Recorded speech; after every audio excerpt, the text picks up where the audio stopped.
महाराज जी, मेरा प्रश्न है कि मेरे ऐसे क्या कर्म हों कि मेरे इष्ट देव, समस्त संत जन, सभी हरि भक्त, सभी देवता ये शरीर त्यागने के बाद मेरा इंतजार करें, मुझसे ज्यादा उन्हें मुझसे मिलने की इच्छा हो।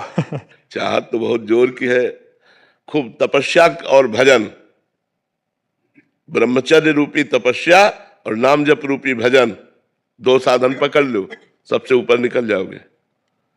आजीवन ब्रह्मचारी और निरंतर भजन, तब ये बात होती कि सब देवता सब महापुरुष उसका इंतजार करते हैं। कबीरदास जी कह रहे, चदरिया झीनी रे झीनी, जैसी की तैसी रख दीली, चदरिया झीली रे झीली। जैसी हमें दी थी वैसे ही वापस कर दिया, प्रयोग नहीं किया, गंदा नहीं किया, तब महापुरुष होता है, तब उसका सब देवता और अभिनंदन करते हैं। अब यहाँ को भोग विलास करें, दो चार माला घुमा लो, कहते देवता हमें नमस्कार तो ऐसे खिलवाड़ थोड़ी, देवता तपस्या करके देवता बने, वैसे थोड़ी बने। वो नमस्कार, सब कोई देवताओं का पूजन करता है, देवता भक्त का पूजन करते हैं, उस भक्त का जो भगवान में तन्मय हो चुका है, जो समस्त भोग विलासों का त्याग कर चुका है, जो किसी भी इच्छा का अनुमोदन नहीं करता, भगवत इच्छा का अनुमोदन करता है, अपनी इच्छाओं का त्यागी, कामनाओं का त्यागी, भोगों का त्यागी, ममता केवल एकमात्र प्रभु में, समता सब संसार में, वो भगवान का प्रेमी महात्मा होता है। माधव शर्मा जी, वृंदावन से। श्री हरिवंश गुरुदेव। श्री हरिवंश महाराज जी, गुरुदेव भगवान, शिष्य के द्वारा प्रमादवश या विवेक के अभाव के कारण जो त्रुटियां अथवा आज्ञा उल्लंघन होती हैं, क्या उससे गुरु और शिष्य का संबंध विच्छेद हो सकता है? नहीं, संबंध विच्छेद नहीं हो सकता, लेकिन कृपा का अनुभव नहीं होगा। कृपा का अनुभव नहीं होगा, गुरु कृपा का अनुभव नहीं होगा। वो अनुभव तभी होगा जब इन छिद्रों को बंद करे, इन दोषों का त्याग करे। मानते हैं ज्ञान की स्थिति रहती, पर क्या इतना ज्ञान नहीं है कि ये गलत है? हम गलत को क्यों करें? फिर जानबूझ करके ये गलत है, फिर उसमें सुख बुद्धि करके हम करते हैं और अपने को अज्ञानी कहकर हम बचना चाहते हैं, तो इसीलिए फिर दंड मिलता है। हमको ज्ञान है कि गलत है। जो चीज गलत ज्ञान है तो हम उससे कैसे कह सकते हैं कि मुझे जानकारी नहीं थी? ईमानदारी से सबको जानकारी है कि गलत है। जो चीज गलत है वो गलत है, उसे जब जानते हो तो उसे त्याग दो, नहीं त्यागोगे तो दंडनीय अपराध है। भागवतिक दंड मिलेगा या भारतीय कानून व्यवस्था से दंड मिलेगा, आज नहीं तो कल। किसी ने आज ये गलती नहीं तो और गलती में फंस जाओगे जिसमें कोई गलती नहीं है। यहाँ की गलती तुम्हें निरपराध में फंसा देगी और दंड दे देगी।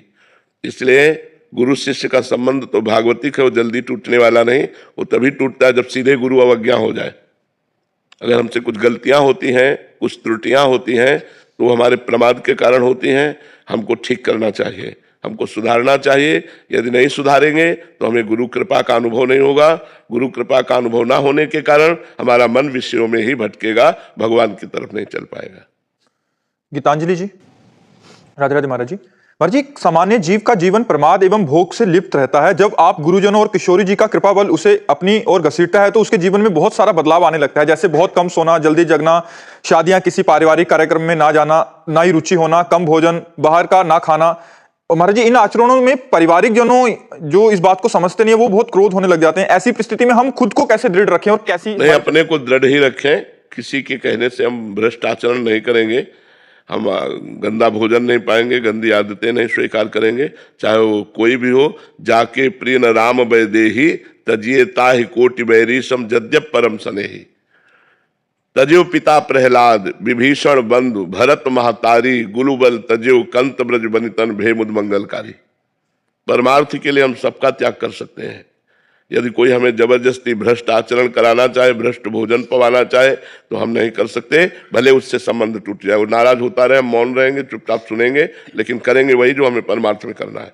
हम अपने विरुद्ध आचरण नहीं कर सकते, धर्म के विरुद्ध आचरण नहीं कर सकते। अगर वो नाराज होते हैं तो उनकी नाराजगी हम सह लेंगे, हम सुन लेंगे, लेकिन करेंगे अपने। 5 वर्ष के बालक प्रहलाद जी हैं और त्रिभुवन पति पद पर बैठा हुआ हिरण्यकश्यप है, एक बात भी नहीं उनकी मानी, अपने हरि के मार्ग की बात पुष्ट की, तो भगवान को नरसिंहावतार लेना पड़ा। बालक प्रहलाद जी के लिए सर्वशक्तिमान भगवान को नरसिंहावतार लेना पड़ा। तो धर्मयुक्त चलना चाहिए, हमको ये भय नहीं होना चाहिए। तुम्हारी आदत है गंदी, तो तुम अपनी गंदी आदत का पोषण करो। हम सत्संग सुन चुके हैं, अब हम गलत आचरण नहीं करेंगे। आप मानो या न मानो, हम धर्म से चलेंगे और अपना जीवन भगवान के आश्रित व्यतीत करेंगे। भगवान सब देने वाले हैं, वो तो निहाल कर देते हैं। संगीता जी, दिल्ली से।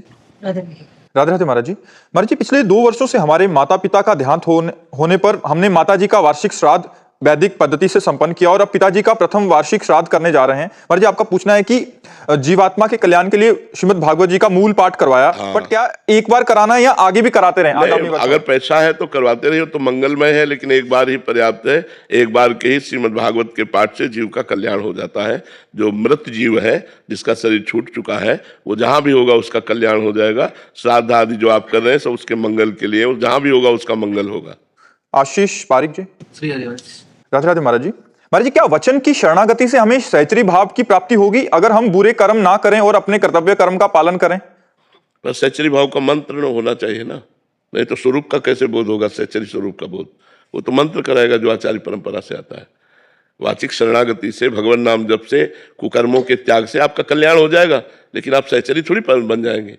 सहचरी बनने के लिए सहचरी पद प्रदान करने वाला मंत्र होना चाहिए, तभी तो आचार्य के रूप में सहचरियां प्रकट हुई हैं और वो मंत्र प्रदान करती है। उसी मंत्र बल से सहचरी भाव का प्रादुर्भाव होता है। कल्याण हो जाएगा, इससे सहचरी थोड़ी बन जाओगे। सहचरी बनने के लिए, सहचरी पद प्राप्त करने के लिए जो आचार्य ने मंत्र दिया है, गुरु परंपरा से आता है, वो जब तक नहीं मिलेगा, उसका अनुष्ठान नहीं होगा, तब तक सहचरी भाव की भावना नहीं बनेगी। पुरुष भावना, स्त्री भावना ये मिट जाए, वनिता पुरुष भाव मिट जाए, सेवय ललितादिक के भाई। स्त्री और पुरुष का भाव मिट करके सहचरी भाव, चिदानंदमय भाव, वो आता है मंत्र से। जब गुरु की शरण में होकर रसिकों के संग में उनकी जूठन खाए, उनकी चरण रज सेवन करे, उनका संग करे और खूब मंत्र जप करे, वृंदावन धाम की कृपा मनावे, तब सहचरी भाव। प्रथम भाव तन अपवपुजु करत अलंकृत, वो भाव बदल गया, भाव में डूबा हुआ देख रहा है अपने को नित्य किशोरी के रूप में, नित्य सहचरी और प्रियाजू के समीप वो है। अब अपने शरीर का भाव भूल गया, पांचों भूले देह सुधे, देह में मैं पुरुष हूं, मैं स्त्री हूं, ये भाव भूल गया और सहचरी भाव में मगन है। ये मंत्र की महिमा होगी, आचार्य की कृपा की महिमा होगी। महामंडलेश्वर श्री यमुनापुरी जी महाराज। महाराज जी का प्रश्न है, आप कह रहे हैं कि होए भजन ना तामस देहा। महाराज जी, मेरे जैसे जीव ना भजन ही किया, यज्ञ तप कुछ भी नहीं और किसी में रुचि भी नहीं है, तो ऐसे में कल्याण का क्या साधन है महाराज जी? जो साधन है वही साध्य बना ले, जो साध्य है उसी को साधन बना ले। भगवद आश्रय, अगर हमारा भगवद आश्रय पुष्ट हो जाए, भक्ति मार्ग भगवद आश्रय पुष्ट हो जाए, तो हम जिसके आश्रित रहते हैं हमारा स्वाभाविक चिंतन होता है।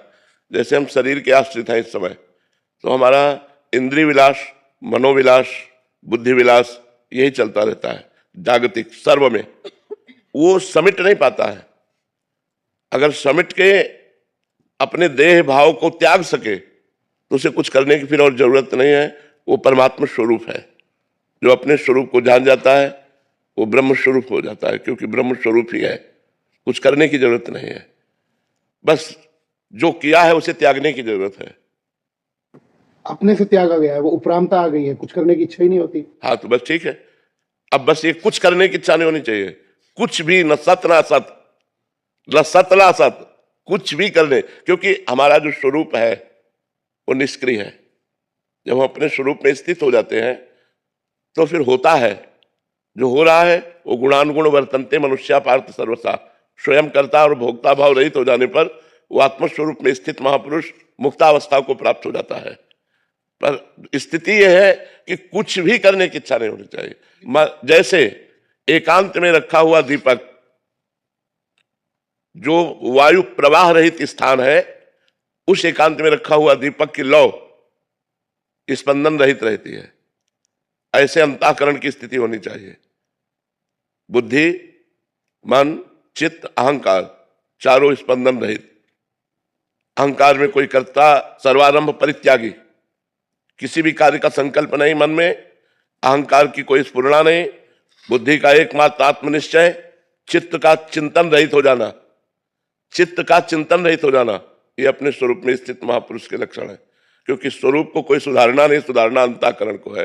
अंतःकरण अपने धर्म से ऊपर उठ जाए अर्थात परमात्मा स्वरूप में स्थित हो गया, स्पंदन रहित, जैसे एकांत में दीपक की लौ अविरल, बिना कोई स्पंदन हुए, ऐसे ही अंतःकरण का स्पंदन रहित शांत हो जाना, निष्क्रिय हो जाना, यही आत्मस्वरूप में स्थित होने का स्वरूप है। थोड़ा भय बना रहता है कि ये सब छूट गया तो कहीं चूक ना जाए। नहीं, अब भय नहीं रहना चाहिए, क्योंकि इन सब का फल है स्वरूप बोध होना।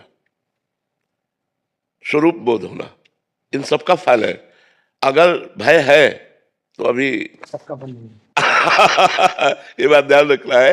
हाँ, अभी बिल्कुल ये जरूर है कि जैसे हमारा स्वप्न टूट गया है,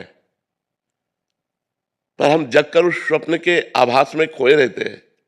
सुखद या दुखद जैसा होता है वैसा हमें अनुभव होता है, यद्यपि हम जग चुके हैं, पर स्वप्न का आभास होता है। ऐसे ही जब अंतराय होगा वैसे ही उस स्वप्न का आभास खत्म होता चला जाएगा।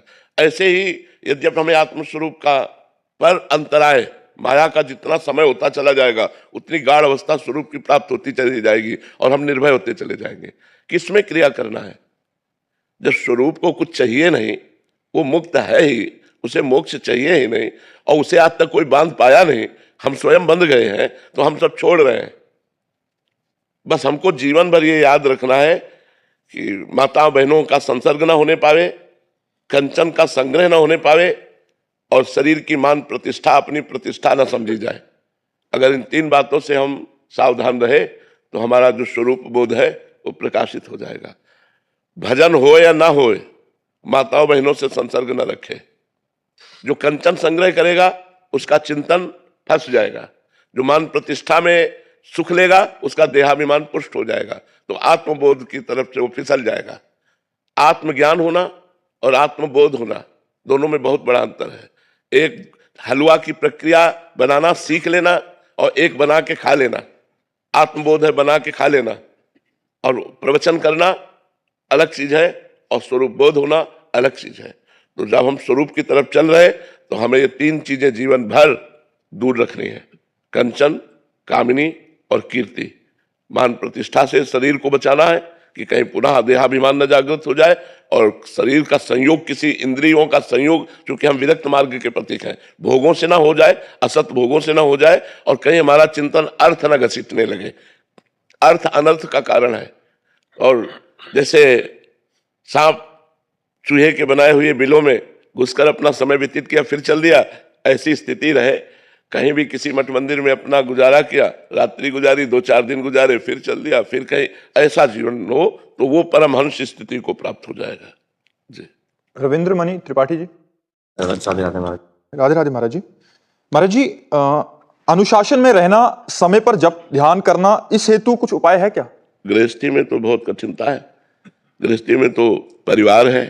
अब आप ध्यान में बैठे हो, बच्चा आपकी गोद में आके बैठ गया, आप ध्यान में बैठे हो, आपको ऑफिस में जाना है तो पूरा मन ऑफिस की तैयारी करेगा, ध्यान थोड़ी करेगा, वो ऑफिस की तैयारी करेगा। अभी 30 मिनट है, 30 मिनट में तो फिर हमें मोटरसाइकिल से जाना है या स्कूटी से जाना है या बस से जाना, वो पूरी तैयारी करेगा। 30 मिनट ध्यान में जरूर बैठेंगे लेकिन वो पूरी ऑफिस की तैयारी करेगा, नहीं करेगा? आप देखो, ईमानदारी से बैठ के देखो, आपको तैयारी करेगा। तो हमें क्या करना है? कलयुग में ध्यान के द्वारा भगवत प्राप्ति नहीं होती, क्योंकि उस कोटि का ध्यान लग ही नहीं सकता।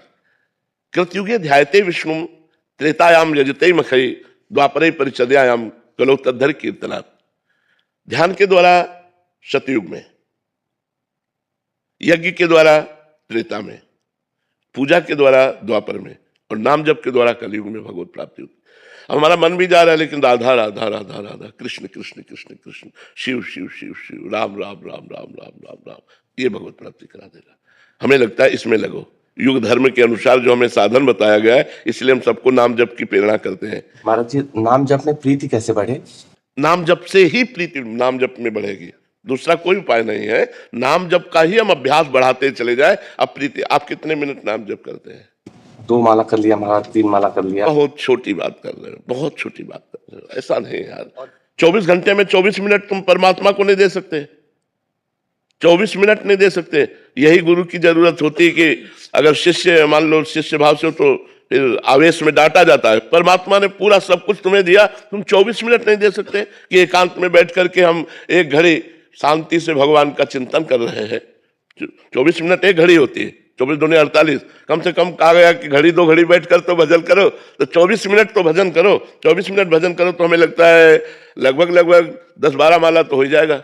और पूजन करते हैं महाराज, पर जब जैसे आपने आज्ञा कर। देखो, ध्यान रखना, पूजन करते समय फूल भगवान को चढ़ा रहे लेकिन मन कहां चढ़ रहा है? हमारी बात को पकड़ना। क्योंकि हम साधु आत्मा मन के पीछ नहीं होते, क्योंकि उसी पे चढ़े रहते हैं हर समय, तो देखते रहते हैं कि उसकी गति क्या है, वो किधर जाता है, क्या करता है। हम लोग काम क्रोध को ऐसे देखते हैं जैसे तुम्हें देख रहे हैं, ये आया काम, ये आया क्रोध, ये आया अहंकार, ये आया, एक एक पॉइंट पर पूरी नजर, क्योंकि अंतर्मुखता में एक एक पॉइंट देखा जाता है। तो आप आधा घंटे पूजन करेंगे लेकिन 5 सेकंड भी पूजन नहीं होगा। अब हमारी बात को देखना पूजन करते समय कि आप चंदन घिस रहे हो, मन कहाँ है? आप चंदन लगा रहे हो, मन कहाँ है? चंदन पे है, ठाकुर जी पे है। बस ये बात ध्यान रखो, वो पूजा सफल है। और ये करने के लिए जप की बहुत जरूरी आवश्यकता है। बिना जप के हमारा अंतःकरण पवित्र नहीं होता, बिना पवित्र अंतःकरण के हमारा मन एकाग्र नहीं होता। इसीलिए नाम जप, यज्ञ नाम जप यज्ञ। हाँ, यज्ञ नाम जप यज्ञ, उसमें भगवान कहते हैं मैं स्वयं हूँ यज्ञ, जप यज्ञ हूँ। मुझे एक छोटी सी बात कहनी है आपको।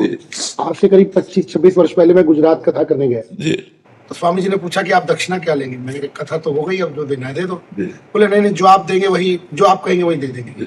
मैं कहा मैं पहली बार आया हूँ, मुझे द्वारिका जी भेज दो, मेरे साथ 5 महात्मा है। तो उनके आश्रम में एक लड़का था, उसका नाम था राम जी लाल। कुछ पैसे दे के उन्होंने कहा महात्मा को द्वारिका ले गए। हम बस में गए तो बस में भीड़ बड़ी ज्यादा थी, हम तो चढ़ गए, वो लड़का जिसके पास पैसे थे वो नीचे रह गए। बस चल पड़ी तो हम घबराए क्या होगा। बोले घबराओ नहीं, मैं ऊपर छत पे बैठ जाता हूँ, टिकट खुद ले लूंगा। बस चल पड़ी, कंडक्टर ने पूछा हमारा टिकट, हमने कहा टिकट तो राम जी लेंगे। बोले कौन राम जी? मैंने कहा ऊपर। तो उसने टिकट ही नहीं लिया। जब हम द्वारिका पहुंच गए, वो तो लड़का कहता बापू टिकट के पैसे ले लो। मगर टिकट तो हमने लिया ही नहीं। वो कहता गजब हो गया कि टिकट मैंने भी नहीं लिया। तुमने क्यों नहीं लिया? वो कहता ऊपर आया ही नहीं कंडक्टर।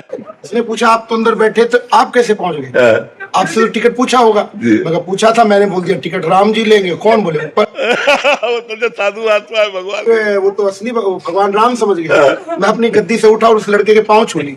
उसने कहा महाराज मैं तो नौकर हूँ, मेरे पाँव क्यों छू रहे हो? मैं कहा तुमने ज्ञान करा दिया कि जब नकली राम का नाम द्वारिका पहुंचा सकता है, असली का नाम तो पहुंचा ही देगा। बिल्कुल बिल्कुल बिल्कुल, बहुत सुंदर बहुत सुंदर घटित घटना है, इसलिए यज्ञ नाम जप यज्ञ। हम हजारों महात्मा अखाड़े से मिलकर के जो नहीं कर पाए, पिछले 10 साल में आपने वो पूरे भारत में करके दिखा दी। सब लोगों को आपने नाम दिया। हम जो नहीं कर पाए वो आपने अकेले, हम तो हजारों के हिसाब से फिर भी नहीं कर पाए अखाड़े में, पर आपने अकेले इतनी बढ़िया लत लगा दी, उसके लिए आप धन्य हमारा। पर आज अगर हमको विभूति योग लिखना पड़े दोबारा से गीता में, तो हम उसमें लिखेंगे साधु नाम प्रेमानंद शास्त्री। ये आप संतों की चरण रज का प्रताप है महाराज। आपने कमाल करके दिखा दिया, जो हम में से कोई नहीं कर पाया वो आपने अकेले। नहीं नहीं महाराज जी, आप सब संतों का आशीर्वाद, आप संतों का दुलार ही, आप संतों की चरण रज ही वो काम कर रहे, अपने तो किसी योग्य नहीं है। वर्षों के बाद हमने जन जन में ये भावना देखी, बहुत वर्षों के बाद कमाल कर दिया महाराज, आप धन्य। दीपिका जी, राधे राधे महाराज जी। महाराज जी आप कह रहे हैं कि भूरी सखी जैसी अंदर व्याकुलता और अरे नाम जप करो, भोरी सखी मीरा जी, और मीरा जी की चरण धूलि, भोरी सखी की चरण धूलि मिल जाए, उनकी हम एक कण बन जाए। नाम जप करो, पहले नाम जप करो। ऐसा नहीं कि हम इन अवतारी महापुरुषों के समान थोड़ी हो सकते। सब कोई मीरा जी हो जाएगा क्या? सब कोई भोरी सखी बन जाएगा क्या? नाम जप करो, श्री जी के गुण गाओ, उनके चरित्रों को सुनो। किसका प्रश्न है? उनके चरित्रों को सुनो, नाम जप करो, श्री जी के आश्रित रहो और प्रार्थना करो कि मैं तन से भी नीच भाव ले आऊं, कि मैं किसी योग्य नहीं हूं, और निरंतर नाम जप चलता रहे। हे लाडली बिसरी हो ना बिसारी हो, यही दान मोहि देव, श्री हरिवंश के लाडले मोहि अपनी कर लियो। हम भोरी सखी कैसे बन सकते हैं? एक मुट्ठी चना चबा करके, एक मुट्ठी चना, वो भी कहां से? सेवा कुंज में जो बंदरों को फेंक दिया जाता है, और बंदर जो नहीं खाते हैं उसे ठुड्डी कहते हैं, उस चने को बीन लेते और एक मुट्ठी चना चबा करके यमुना जल पीकर रात दिन रोते रहते, हा लाडली, हा प्रियाजू, हा ला। इतने प्रेम की ऊंची स्थिति कि राधा वल्लभ जी की होली में, जब राधा वल्लभ जी की होली होती तो बड़ी बड़ी पिचकारियां चलती, तो वो नजदीक खड़े थे, तो वही रफ्तार से मारी तो पूरी कान का पर्दा फट करके रंग पूरा अंदर चला गया। भोरी सखी के, भोरी सखी भोलानाथ जी नाम था, वो पुरुष शरीर में थे लेकिन भावदेह में प्रियाजू की सखी स्वरूप में रहते थे। अब उनको भजन के सिवा कि किसी से कहें कि हमारा कान का पर्दा फट गया, उसमें पानी चला गया, अब वो पानी रंग वाला, वो सड़ने लगा, उसमें कीड़े पड़ गए। जब कीड़े बाहर निकलने लगे तो लोगों ने देखा, और वो हर समय हा प्रियाजू हा लाड। सोचो जरा, कान में एक चींटी छोड़ दी जाए तो कितना परेशानी हो जाएगी, और कान में कीड़े पड़े हो, हा प्रियाजू, हा राधा रानी, हा किशोरी जू, बस वो एक ही उनके पद देखो पढ़कर कितने प्रेम की स्थिति में डूबे हुए। तो कुछ लोगों ने कहा बाबा तुम्हारे कान में तो कीड़े पड़ गए हैं, इसकी दवाई करवानी पड़ेगी। अब वो चुप, बोले आपको मथुरा चलना पड़ेगा, यहाँ ऐसी व्यवस्था नहीं, उस समय वृंदावन में ऐसी व्यवस्था नहीं थी। वो बोले नहीं, उनको जबरदस्ती नहीं बाबा आपको ले, क्योंकि सबको लगा सब सड़ रहा है, कीड़े पड़ रहे, मथुरा ले गए उन्होंने कहा तो ऑपरेशन होगा। तो उनका जो तुम्हें करना, जब श्री जी ले आए हैं तो जो तुम्हें करना है करो, पर ऑपरेशन करने के आधा घंटा पहले हमें बता देना, शून्य करने की जरूरत नहीं। तो उनका बिना शून्य के ऑपरेशन कैसे हो सकता है? बोले आप आधा घंटा पहले बता देना। आए और 30 मिनट पहले बताए बाबा 30 मिनट बाद आपका ऑपरेशन होगा। शांत बैठ गए और श्री जी में तन्मय हो गए। डॉक्टर आए ऐसे ऐसे ऐसे, वो है ही नहीं, सीधा शरीर ऐसे बैठा हो, बैठे बैठे ऑपरेशन, पूरे कान का ऑपरेशन हो गया, कहीं वहां नहीं, कोई पलक नहीं खुलना, कुछ नहीं, बिल्कुल मुर्दे के तरीके एकदम। ऑपरेशन होने के आधा घंटे बाद श्री हरिवंश श्री हरिवंश श्री हरिवंश, आंख खोली और का ऑपरेशन हो गया। बोले हाँ, उठे और चल दिए। पूरा अस्पताल उनके चरणों की धूल माथे पे कि ऐसा महापुरुष, तो भोरी सखी जैसा महापुरुष, तो हम तो यही चाहते हैं कि उनकी चरण रज का एक किनका मिल जाए, जिससे हमारे अंदर थोड़ा सा भी भाव प्रियाजू के लिए तो आ जाए, थोड़ा तो रोना आ जाए प्रियाजू के लिए। वो तो रात दिन ऐसे चीख चीख के रोते कि जो ब्रजवासी वहां से निकलता तो कहता राधा रानी हमारे भी पुण्य लग जाए, बाबा को तुम दर्शन दे दो। नहीं सहा जाता इसका रोना देख करके, इतना वो विकल, वो हर समय श्री जी में ही रहते, श्री जी के दर्शन में रहते, श्री जी में। तो ऐसे महापुरुषों की चरण रज में प्रणाम है, उनकी कृपा को हो जाए, हमें राधा नाम रचने का स्वभाव बन जाए, हमारी प्रीति राधा नाम में हो जाए, ये जीवन का परम लाभ। गोविंद नारायण कुमावत जी। राधे राधे प्रभु। राधे राधे महाराज जी। महाराज जी, आपने गीता जी का एक श्लोक लिखा है, उसमें कह रहे हैं कि मर्म को न जानकर किए हुए अभ्यास से ज्ञान श्रेष्ठ है, ज्ञान से मुझ परमेश्वर के स्वरूप का ध्यान श्रेष्ठ है, और ध्यान से सब कर्मों के फल का त्याग। केवल भगवत कर्म करने वाले पुरुष का भगवान के प्रेम और श्रद्धा तथा भगवान का चिंतन भी बना रहता है, इसलिए ध्यान से कर्म फल का त्याग श्रेष्ठ है। श्रेष्ठ है क्योंकि त्याग से तत्काल ही परम शांति होती है। महाराज जी, आप कह रहे हैं कि इसमें कर्म फल का त्याग का क्या तात्पर्य है? देखो, सबसे पहली बात ये समझना है कि जैसे आप कर्म कर रहे हैं और आपको कुछ ज्ञान ही नहीं है कि क्या कर्म है, क्या अकर्म है, क्या धर्म है, क्या अधर्म है, उससे ध्यानपूर्वक ज्ञानपूर्वक हमें पता है कि कौन सा कर्म करना चाहिए, कौन सा नहीं करना, वो कर्म श्रेष्ठ है। उस कर्म को ध्यानपूर्वक करना, ये भगवान के ध्यान की बात नहीं कर रहे, कर्म विषय प्रसंग चल रहा है। उस कर्म को ध्यानपूर्वक करना, उसका ज्ञान रखना, तो ज्ञान रखने से ध्यानपूर्वक करना श्रेष्ठ है। और ध्यानपूर्वक करने से श्रेष्ठ है क्योंकि कर्म तो कर रहे हैं और फल की प्रबल आकांक्षा है, और ध्यानपूर्वक कर्म कर रहे हैं, एकाग्रता पूर्वक कर्म कर रहे हैं और फल की प्रबल आकांक्षा है और फल ना मिला तो आप अशांत हो जाएंगे, आप निराश हो जाएंगे। और सच्चा कर्म का फल है सुख दुखे समय कृत्वा लाभा लाभो जया जयो, सुख दुख में, लाभ हानि में, जय पराजय में समान भाव रहना। इसलिए भगवान कह रहे हैं कर्म फल का त्यागी सर्वश्रेष्ठ है, क्योंकि वो भगवान के भरोसे हो जाता है। कर्म तो मैं कर रहा हूं लेकिन फल भगवान के हाथ में है, और जैसा भगवान करेंगे वैसा मंगल भवन है, हमारा मंगल ही होगा। वो फल पर आसक्त ना होकर भगवान के विधान पर आसक्त होता है, भगवान की कृपा पर आसक्त होता है। इसलिए अनजाने में बिना किसी ज्ञान के किए हुए कर्म से ज्ञानपूर्वक किया हुआ कर्म श्रेष्ठ है, ज्ञानपूर्वक कर्म करने से ध्यानपूर्वक कर्म श्रेष्ठ है, ध्यानपूर्वक कर्म से भी सर्व कर्म फल त्यागी श्रेष्ठ है, क्योंकि उसकी भगवान में स्थिति रहती है कि जैसा भगवान चाहे। किसका प्रश्न था? जैसा भगवान चाहे वैसा। समझ में आपको आ रहा है जी? सुधांशु शुक्ला जी, मध्य प्रदेश। राधे महाराज जी। राधे राधे महाराज जी। महाराज जी, क्या प्रतिभा जन्म से ही ईश्वर का दिया वरदान होता है या ये जीवन की आध्यात्मिक यात्रा के क्रम में पूर्व जन्म का भजन काम करता है। जैसे पूर्व जन्म का भजन, हम जब 13 वर्ष 14 वर्ष के थे ना, तो जिस गांव में रुके हुए, गांव के बाहर 2 किलोमीटर दूर मंदिर था, तो 90 वर्ष के बूढ़े ब्राह्मण साष्टांग दंडवत करते थे। जब लंगोटी लगाए और ब्रह्मचारी ऐसे बने और गायत्री अनुष्ठान शुरू था, तो 90 वर्ष के बूढ़े बूढ़े ब्राह्मण साष्टांग दंडवत करते थे। तो हम कहे अरे बाबा आप के दंडवत करते हो? तो ये इस जन्म का नहीं था, ये पूर्व जन्म का था। पूर्व जन्म में कुछ भजन बाकी रह गया था, तो जन्म हुआ और जहाँ 13 वर्ष की अवस्था हुई तो परमार्थ में लगा दिए गए। ये पूर्व का है। तो जो एक प्रतिभाशाली कोई व्यक्ति संसार में भी दिखाई देता है, अब इसी का आचरण बिगाड़ लेना या बना लेना। अब जैसे पद का सदुपयोग न करते हुए दुरुपयोग कर देना, अब बिगाड़ लिया, अब बुरी गति को प्राप्त होंगे। और संभाल लिया तो और उत्तम गति को प्राप्त होंगे। यही लोग थोड़ी है, ऊपर के भी लोग हैं, स्वर्गलोक, महालोक, जनलोक, तपलोक, सत्यलोक, नीचे पाताल, रसातल, तलातल, वितल, सुतल, महातल, ये सब नीचे तो और भी तो लोक, लोकांतर, ब्रह्म ब्रह्मांड है भगवान के। तो अगर हमारी उन्नति होती चली गई तो और ऊपर के लोकों में चले जाएंगे। तो ये तप काम करता है, इसमें भजन काम करता है, इसमें पुण्य काम करता है। इसमें अगर तपस्या नहीं है तो नहीं, प्रतिभा इसी जन्म में थोड़ी हो जाती है। पूर्व जन्म का तप हुआ, कोई पुण्य बना, इस जन्म में आकर ऐसे हुए कि भारत प्रिय बन गए, लोक प्रिय बन गए, तो वो पूर्व जन्म का तप, इस जन्म का तप तो अभी काम नहीं करेगा, वो आगे काम महाराज जी इस जन्म के तप अगर किया है आगे। महाराज जी, फिर इसी जन्म में अगर पाप पुण्य किया हमने तो इसी जन्म में उसका जो रिजल्ट क्यों नहीं मिलता? आज कत्ल किए तो आज ये फांसी में क्यों नहीं चढ़ा देते? कानून है ना, न्यायालय में चलेगा। कहो 10 साल मुकदमा चलता है कि नहीं चलता? कहो 20 साल मुकदमा चलता रहे, फिर बाद में न्याय हुआ कि इसे फांसी में चढ़ा दो, या 20 साल बाद है? इसी जन्म में तो हम आपको बता रहे, छोटी सरकार है ये छोटी सरकार है तो न्याय देने में 10-10, 20-20 साल लगा देती है। तो बड़ी सरकार में अनंत ब्रह्मांडों का हिसाब किताब है, तो उसमें जन्म का हिसाब होता है पूरा, उसमें एक कर्म का नहीं होता। ये एक कर्म का हिसाब करते हैं। हमारे हजारों कर्म ऐसे हैं जिनमें दंड मिलना चाहिए नहीं मिला, गुप्त है, हजारों कर्म ऐसे हैं। ये एक कर्म का खुल गया, खुलासा हो गया तो उसका दंड मिला। लेकिन हमारी सरकार में, जो बड़ी सरकार है ना, उसमें छींकने तक का हिसाब है।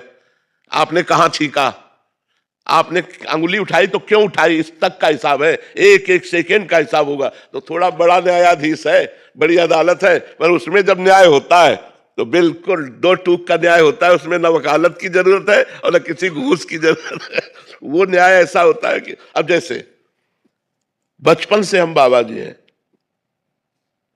किसी को दुख पहुंचाया हो मन वचन कर्म से, हमारी चेष्टा नहीं रही, पहुंच गया हो तो भगवान जाने, किडनी फेल है दोनों। अब ये क्या है, क्यों? क्योंकि अब हमारा अंतिम निर्णय है, फाइनल।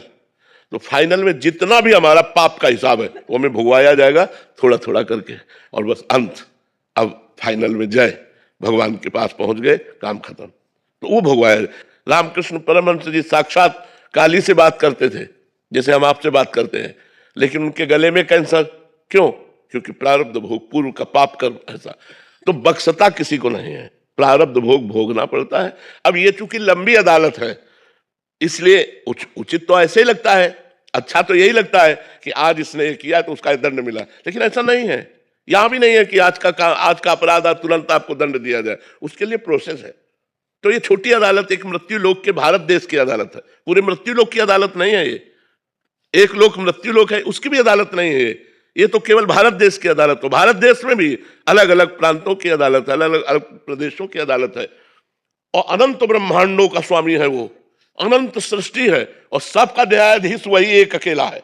अब वो न्याय जब करता है थोड़ा लेट होता है, थोड़ा लेट होता है। जैसे एक धर्मात्मा को एक दुष्ट आदमी सता रहा है तो तुरंत न्याय हो जाए ना, कि उस दुष्ट आदमी की मृत्यु हो जाए, हाथ पैर टूट जाए, एक्सीडेंट हो जाते हुए, ये आई लाइन में महात्मा को सता रहा था भोगने, लेकिन वो बढ़िया रहेगा, महात्मा दुखी रहेगा, पर जब फाइनल आएगा तब वो मिट्टिया मिट हो जाएगा। अब कब फाइनल आएगा, किस जन्म में फाइनल आएगा, ये तो सरकारी अदालत बताएगी। तो ये बात है, इसलिए थोड़ा लेट चलता है, क्योंकि भगवान का बहुत बड़ा सिस्टम है। राधे राधे महाराज जी। महाराज जी आपकी कृपा बल से विरक्त भाव से वृंदावन धाम वास कर रहे हैं। आपने ही कृपा करके समझाया कि स्त्री शरीर में इस मार्ग पर कैसे चला जाए, क्या सावधानियां, ब्रह्मचर्य, उसमें सहायक भोजन और निषेध। महाराज जी आप कह रहे हैं कि एक सपना आया, उसमें आपने बोला कि एक समय प्रसाद पाइए, तो महाराज जी इसका मतलब सत्संग माने या आदेश? एक बार महाराज जी कि स्वप्न में बोला कि एक टाइम प्रसाद पाए, तो वृत्ति है, कोई वृत्ति ऐसी उदय हो गई, पर अगर आपको एक टाइम प्रसाद पाने में शरीर की अव्यवस्था लगती है तो आप दोनों टाइम पाइए। स्वप्न से ज्यादा प्रगट आज्ञा का महत्व होता है। अगर एक टाइम पाने से आपका काम चल जाता है तो चला लीजिए, अगर लगता है कि हमें दोनों टाइम पाना चाहिए तो 2 टाइम पाओ, चाहे प्रसाद 3 टाइम पाओ, 4 टाइम पाओ, पर भजन न छूटे। प्रसाद पा के गंदी आदतें ना आवे, कि इतना हम बलवान हो जाए कि हम गंदी आदतों में चले जाएं। इस भोजन को संयमित इसलिए लिया जाता है कि हम काम क्रोध को वश में कर सकें। भोजन संयमित है तो हमारी काम आदि की ज्यादा इच्छा नहीं होगी, और खूब चकाचक भोजन पाए खूब ऐसे तो फिर गंदी बातें सब। दूरी से सत्संग सुन लो, दूर अपनी कुटिया में, ना अपनी कुटिया में किसी संत को बुलावे और न किसी के यहाँ जाए। गृहस्थी की तो बात जाने दो, गृहस्थी का तो स्पर्श न करे। अगर आजीवन ब्रह्मचर्य रहना तो हमारी बात मान लो, दूरी से प्रवचन सुनो, अपना भजन करो। अगर ब्रह्मचर्य रहना है, सब दूसरों को भी बचाओ और खुद बचो। अपने संयम से रहो, एकांतवास करो, किसी को अवसर मत दो और ना किसी को भ्रष्ट करने वाली कोई बात आनी चाहिए जीवन में। अगर नजदीक रहेगा तो भ्रष्ट हो जाएगा, वो कोई भी हो। बलवान इंद्रिय ग्रामो विद्वानम अपि करसति, कितना भी बड़ा विद्वान हो, मन फिसलने में देर नहीं लगेगी। एक बार मन फिसला तो दलदल है, वो उसी में घुसता चला जाता, निकलने की कोशिश करने पर भी वो नहीं निकल पाता है। समर्थ भगवान जब निकाले तब निकल पाता नहीं, बहुत बड़ा दलदल है। इसलिए मन कहता है कि कोई तो होना चाहिए मेरा, नहीं, हम लोगों का नहीं कोई है, हम लोगों का सिर्फ भगवान है, उसी से बातचीत करो। सिर्फ प्रियालाल है, उन्हीं से बातचीत करो। किसी जनरल आदमी को अपने मन की बात ना बता दे ना। रहीमन मन की मन व्यथा रखिए मन में गोए, रहीमदास जी कहते हैं। अपने मन की व्यथा को मन में छुपा के रखो, केवल भगवान से प्रार्थना करो, क्योंकि ये लंबा जीवन है। किसी समय हमारे मन की व्यथा ऐसी ज्यादा प्रकट हो जाए कि हम कहीं भ्रष्ट हो जाए तो फिर क्या करा, ऐसा मिट्टी हो जाएगा। इसलिए ब्रह्मचर्य से रहो, बहुत एकांत किसी पुरुष से मिलने से बचो और नाम जप करो। पड़ी रहोगी तो भगवत प्राप्ति हो जाएगी। वृंदावन धाम है, धाम की कृपा से भगवत प्राप्ति हो जाती है। मनोज मिश्रा जी गाजियाबाद से। राधे राधे। राधे राधे महाराज जी। महाराज जी, यदि हम सभी मनुष्यों के जीवन का ध्येय प्रभु की भक्ति और प्रभु के दर्शन ही है, तो फिर उनसे मिलने का मार्ग इतना दुरूह क्यों है? भगवान अपने द्वारा रचित माया से स्वयं उनसे मिलने को कठिन क्यों बनाते हैं? हमें एक आर्मी की तैयारी करनी होती है तो उसको कितना मेहनत करना होता है। किसी भी पद में जाने के लिए उसकी ऊंचाई रखी गई है। नहीं, सबसे बड़ा परम पद है भगवान का। मान लो प्रधानमंत्री पद, अब सब कोई तो प्रधानमंत्री नहीं बन सकता है, ऐसे सब कोई भगवत प्राप्ति नहीं कर सकता है पक्का। क्यों? क्योंकि विषयों में इतनी प्रीति है कि वो छोड़ ही नहीं पाता है। और सुनता है भोगेश्वर प्रसक्ता नाम तया प्रहत चेतसाम व्यवसायत्मिका बुद्धि समाधो न विधीयते। जिसका भोग और ईश्वर ने चित्त अपहरण कर लिया है, वो कभी ये निश्चय नहीं कर पाता कि मुझे भगवत प्राप्ति करना है। बाबा जी बनने पर भी दुनिया का प्रपंच ही बटोरना शुरू हो जाता है। प्रपंच त्याग नहीं होता है, ये करना वो करना, ये वो, बस इसी में लगाए रहती है माया। सब कोई भगवत प्राप्ति नहीं कर, क्योंकि वो परम पद है। जिम को पाव भगत एक मोरी, कोई बिरला। भगवान शंकराचार्य जी ने लिखा, हजारों मनुष्यों में किसी एक के अंदर मुमुक्षुता जागृत होती है कि मैं इस संसार से मुक्त हो जाऊं। तो अगर महान पद को ऊंचाई पे न रखा जाए और उसमें मेहनत, परिश्रम, श्रम न रखा जाए तो उसकी महिमा क्या होगी? एक हमारे यहां रंगनाथ जी के मेला में एक खेल होता है।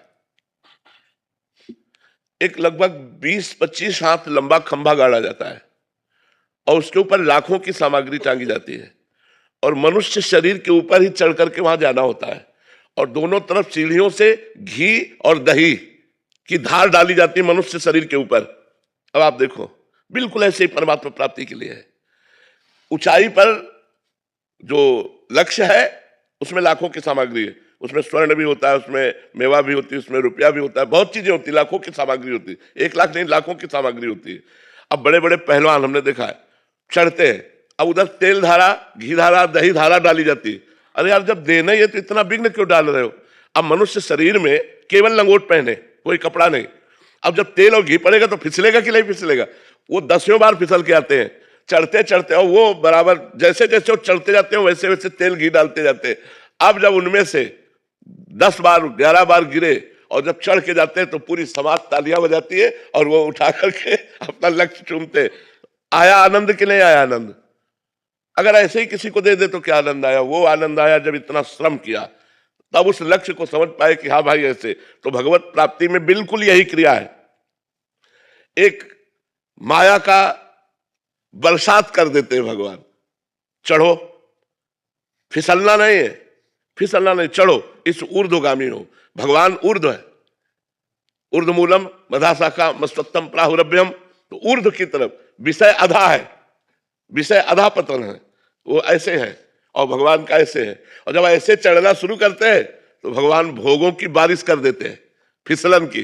कंचन में फिसल जाए, कामिनी में फिसल जाए, इसमें फिसल जाए, उसमें। अब फिसलता भी है साधक, फिर तैयार हुआ, फिर चढ़ता है, तो कई कई जन्म लग जाते हैं भगवत प्राप्ति में।